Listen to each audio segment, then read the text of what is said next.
Scarpins Avenue.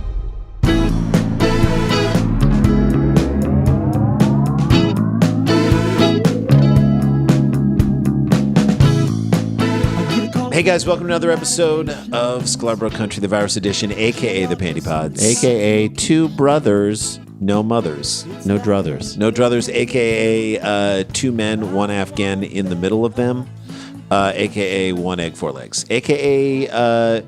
two dudes, no bad attitudes. There you go. All right, you ready? Yes. Let's jump into this right away. I got a story. I want to jump in. This is how we do it, and hopefully we're giving you a little bit of a breath, a little bit of a break. From the difficulties that are your life. You never know what people are going through. This is a long time and a hard time that we've been quarantined. That We've all been through it. Yeah. We've all been through stuff. We've had ups and downs, you know.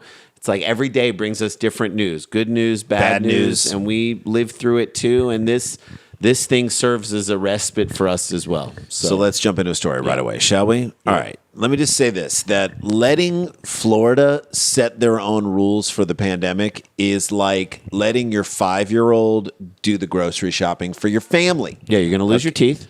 You might die within 3 weeks. Yes. Okay? You are not going to be safe at all. And you're not going to have anything for dinner. Whatever you are putting into your body is like not even safe for a garbage can. Yeah. Let alone for a human being. That would be a killer experience, though. Experiment to like say, okay, for 1 month, Morgan Spurlock, your 5-year-old does all the shopping for you. Literally pick. you don't get to tell him anything. You don't get to tell him or her anything. He or she just walks in and gets everything they want, and you have to pay for it. And you have to find a way to eat it. You have to find a way to make it. You have to find a way to eat it. It's up to you to try and live and see what happens to your body. See what happens to your sex drive. Just that would be crazy. Oof.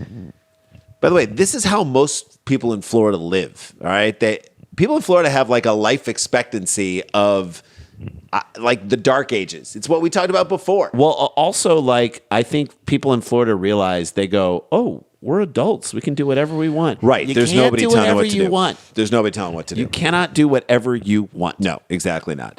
By the way, again, people just don't give an F. They just don't. Well, right, but I think it's more than that. I think it's like they say to themselves, "Well, I'm an adult. Don't tell me what to do. Don't tell me what to do. Don't tell me what to do. Hubris. Even if it's like helpful, even if it's like protecting them." Well, that's why but what I'm saying is They already feel like they're living on borrowed time. They're like on house if you were money. a 40-year-old caveman, you're like, I should have been dead 20 years ago. Let's party. Let's party. I'll do whatever. I'll ride a saber-toothed tiger. It doesn't matter. You know what I mean? They're all 40-year-old cavemen and women. That's it. You know what I mean? 20 years past their prime, and that's why they're like, yeah, let's do meth, let's eat a Tide Pod, and let's go on a jet ski. It doesn't matter. Right. Like if they go out with Corona, but they were, jet skiing around, they're like, oh, I went out doing something that I But love. that's the thing. That's why people in Oklahoma are going to this Trump rally indoors. They don't care. They really don't care. They're like, at least I'll be going out doing something that I love, which is yelling racist shit at a CNN reporter. Right. All right. On Sunday, June 15th, a small group called the Florida Toy Shows Expos decided to go ahead with their planned event called the Orlando Area Toy Collectors Summer Pop-Up Show in Apopka, Florida, located just northwest of Orlando. This marked Florida's first, quote, geek event since mid-March. I'm going to go ahead and say that in a down year, in a non-coronavirus global pandemic year, at the Orlando Area Toy Collectors Summer Pop-Up Show, you could get chlamydia. Yes. You could traffic children. Yes. You can buy a ton of black market artillery, like shells and landmines. I would argue live mines. You could get black mold in your body. That's in a down year. Yeah. All right. This year, it's like, okay, it all is that plus. It is on. All right. And it's it's the Orlando area. It's not even like Orlando. Oof. The fact that it's not Orlando popular, what does that mean? Just the area. This is what we said about Florida. 5 miles in any direction and you're in trouble. 5 miles and you're in trouble. And if you start going 5 miles from Disneyland, and you better watch out. You're gonna be like in someone's basement. For if you are in the center of Epcot, and you go 5 miles to the edge, the border, you could find like an island that's been abandoned for years and someone living on it. That guy living on an island. The event started at 9 a.m. Jesus. But this reporter didn't pull up till 11 to see it firsthand. He came armed with a face mask, hand sanitizer, and a healthy dose of common sense. Three things that no one else has. There. Right. No one else at this event has those things. Person took a photo. 40% of the people were wearing masks. 40%. That's a lot more than you thought. Higher than I thought it would have been. Can't believe that many were duped into wearing masks. Eyeball 40%, or is that probably an eyeball? I mean, they didn't poll you could have just seen 10 people walk out and 4 of them were wearing masks. The next 30 could have not had masks on. But you're an adult, and you're at a toy convention. And by the way, kids can carry the disease without symptoms. Right. Just people are saying it's a toy convention for kids, so I'm not going to get it. That's, I think, their reasoning. The person walked through the front door and found one vendor that was set up in the entrance. To his right at the table with 3 staffers, and to his left was overseeing admission. He handed the cash.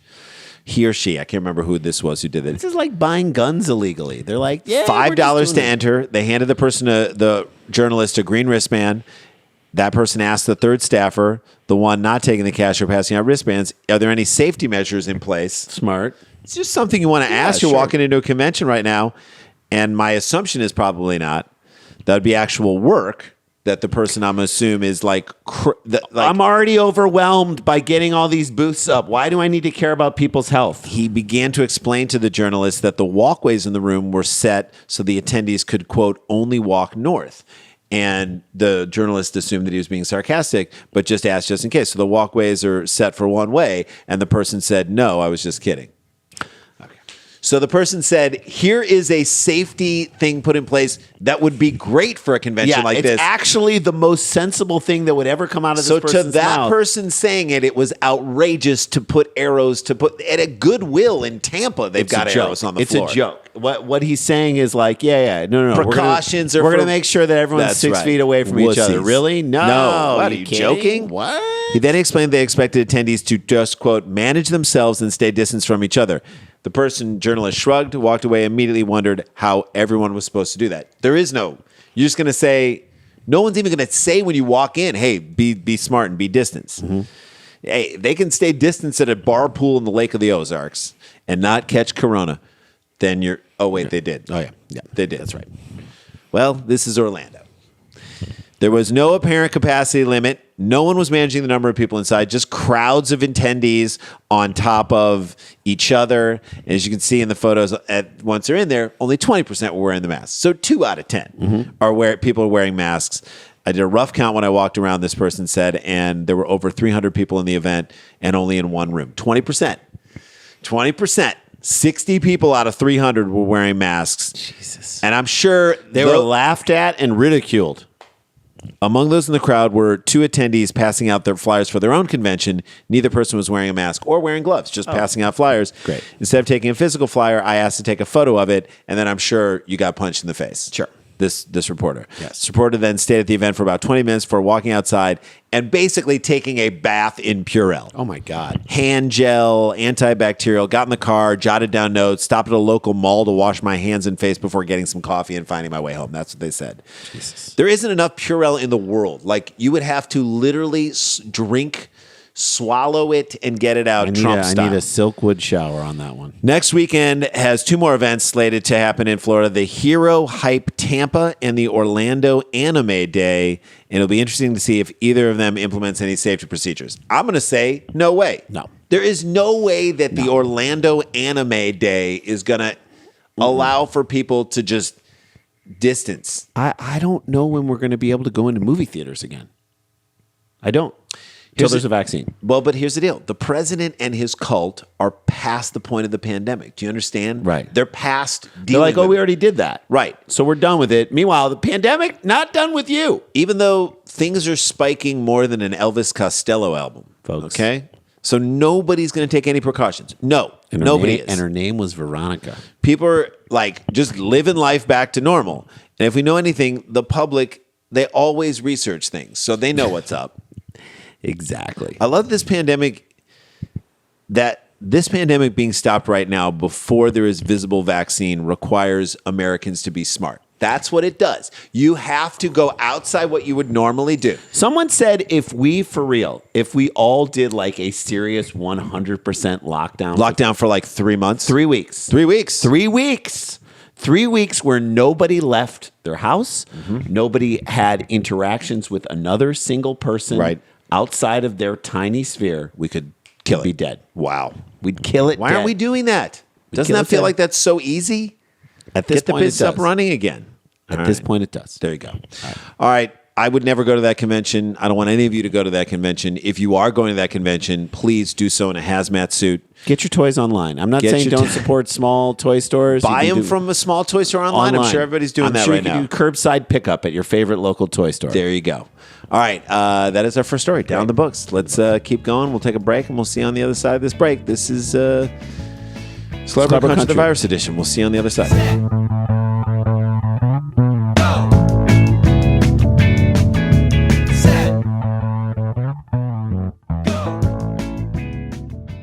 Hey guys, welcome back to the show. Want to remind people on Sunday night, that's Father's Day, Sunday night, 7 p.m. Pacific, 10 p.m. East on TBS.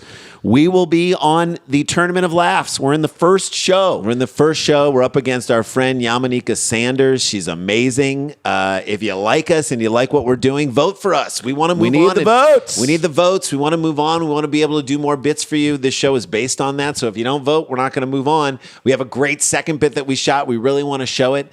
So it's a tournament style. There are great people. It's going to be an amazing show. Oh my God. I'm looking at all the pieces and stuff. It is going to be hilarious. Fantastic. There are so many good people in this show. Really, really talented people. You're going to love it. And so check us out and vote for us. We need it. We'll find out Monday morning if we're moving on. God bless it. It would be so cool to do that. That's 7 p.m. West Coast time, 10 p.m. Eastern on TBS, the Tournament of Laughs. Watch us on that. And YouTube, our YouTube page, Sklarbro Country. Check it out. If you're subscribing to this, or if you listen to this podcast and you haven't subscribed to our YouTube page, I think there's more people who listen to this podcast than are sign up to our YouTube page. Subscribe to it. It's free. Great stuff. It's easy. There's lots of great stuff on there. We'll keep throwing stuff up there, and we of course appreciate your We patronage. appreciate you guys deeply. All right, let's get into the second story. Okay. So just to keep you updated, our friendship with Reverend Dr. Stackhouse it continues.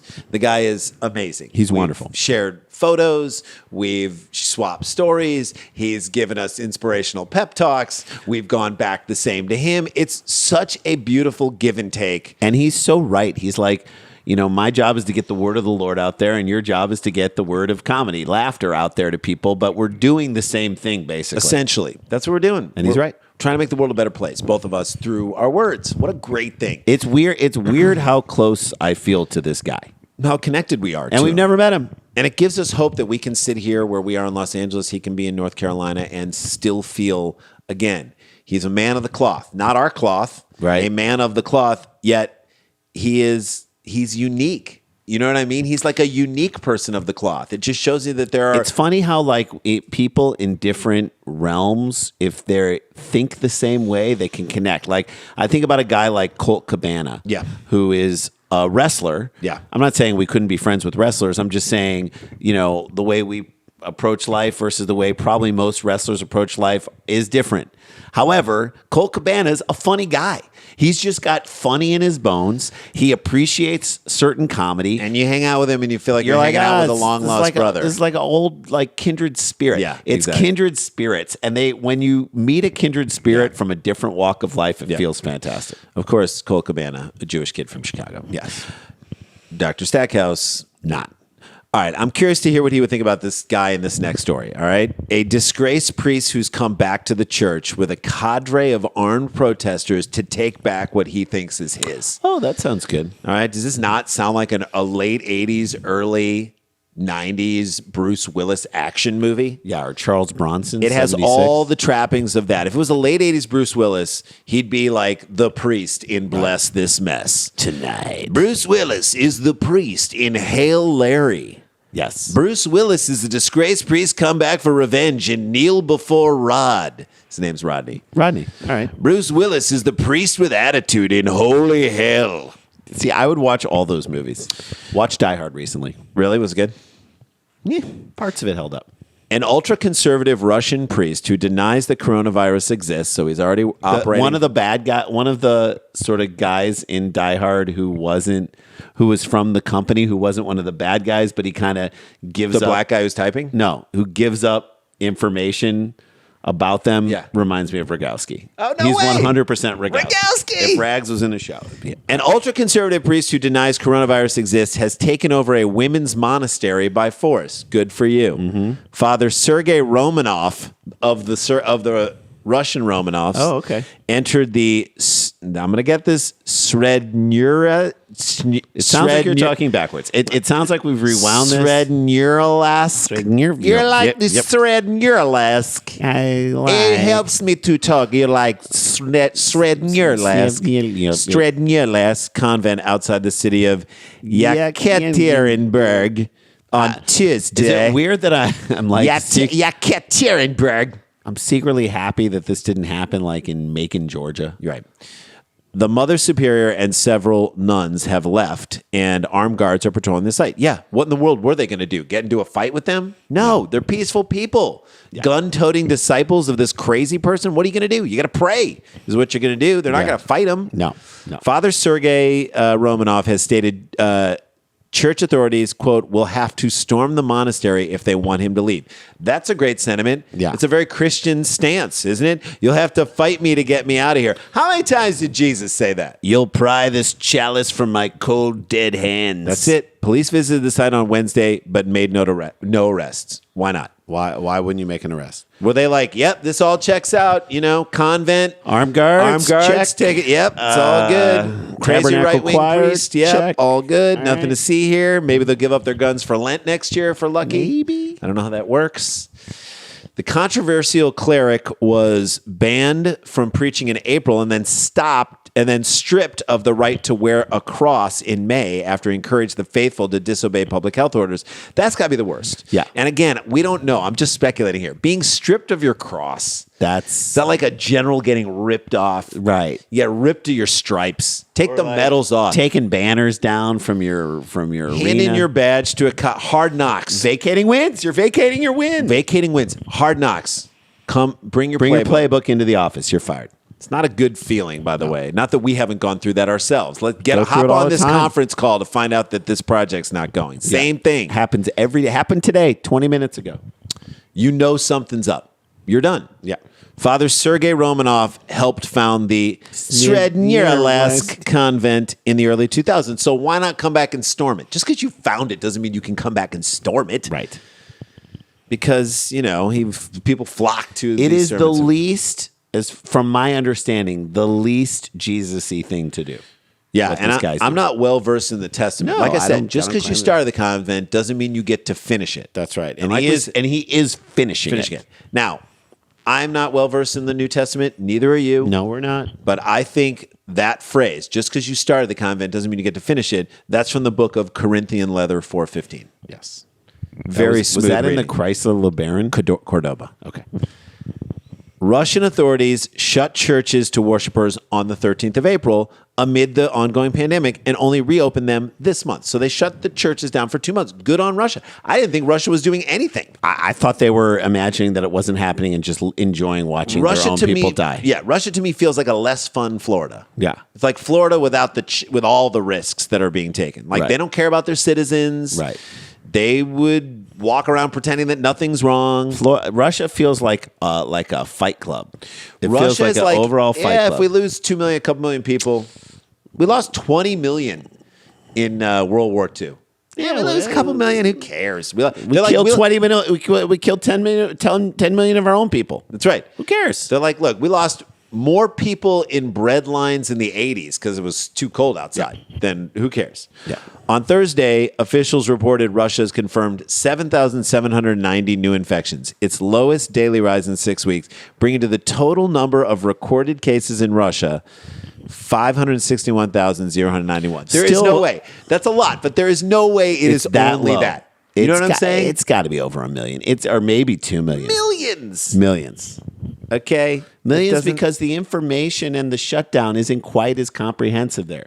Father Sergei Romanov has described the ongoing coronavirus as a pseudo-pandemic. At least he thinks it's kind of a pandemic. I guess. Accused church leaders of working with the forerunners of the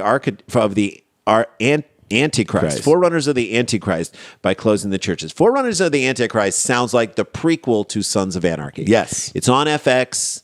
A young Ron Perlman. Sponsored by Toyota. Yep. The Toyota Forerunner. That's not that's Chevy. Yeah. Like, just a bunch of woke bikers. How great would that be? A bunch of woke bikers questioning why they're so racist. Just soul searching Some every deep soul episode. searching. I'd watch that. I would watch that too.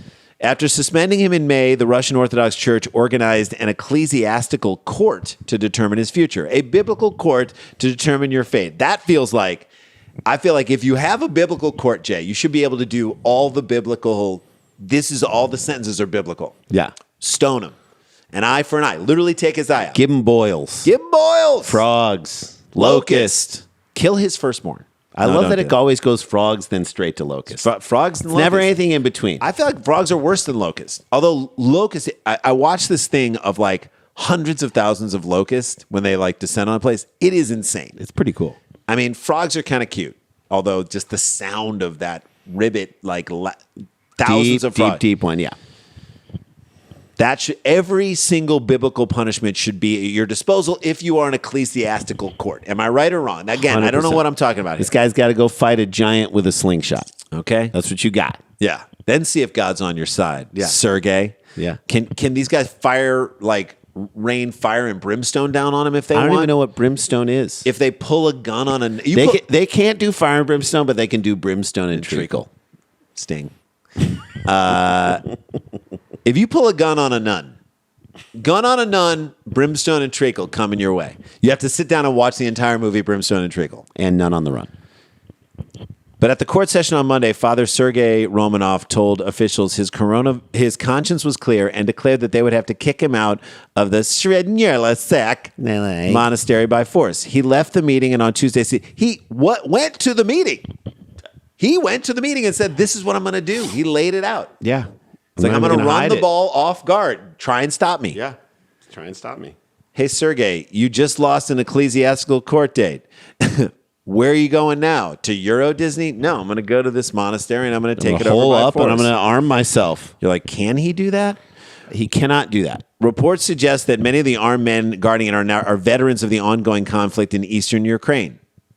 Great.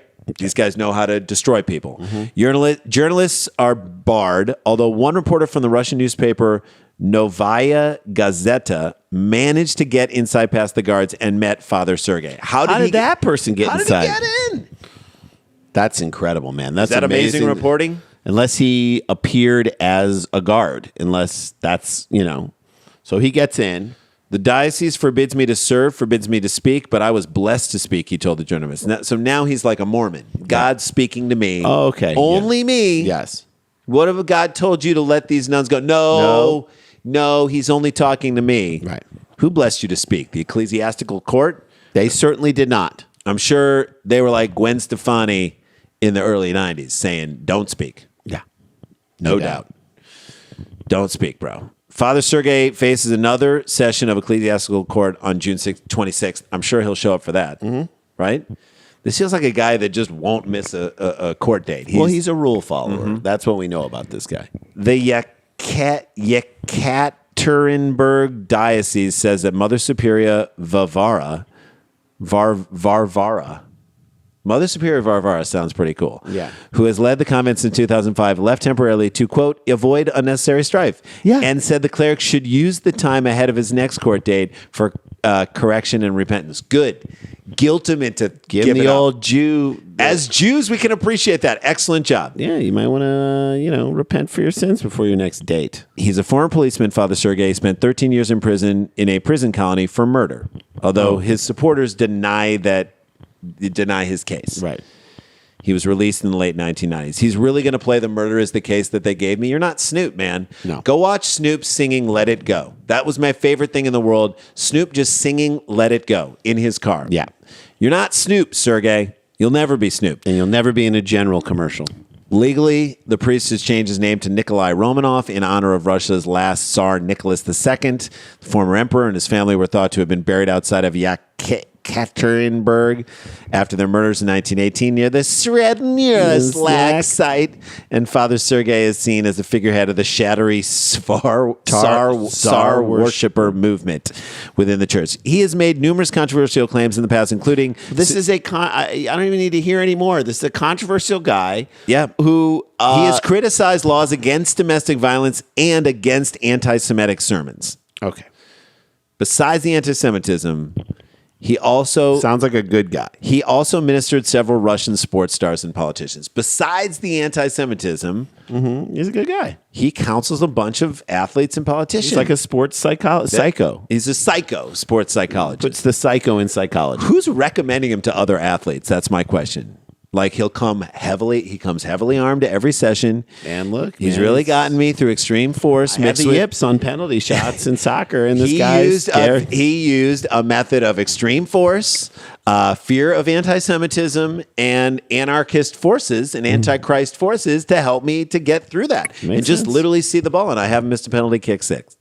I don't know how you get the guy out of there. I don't know if there's a way to get him out of there. I mean, he's holed up with weapons in his church. I feel like you may have to like Bugs Bunny his logic, like start to argue with him that you got to get out of there, and then jump on his side on it. Right. And I believe he'll probably come around to the other side and then just agree with him that he's got to go. He's the type of guy that I feel like if you put the idea in his head that he's the one who said it's time to go, Then he'll leave. go. Bugs Bunny him. Get him out of there. That's the only way you're going to get him out. You will not get him out in any other way. Or you just say that's a lost church. At any rate, if we've learned anything through this entire period of time, it's that not all cops are bad. We know that. Not all protesters are looters and anarchists, and not all priests are created equal. Is that right, Dr. Stackhouse? You tell us. I think he'll say yes. Okay. All right. Well, there's a show. Love you guys. We'll see you tomorrow.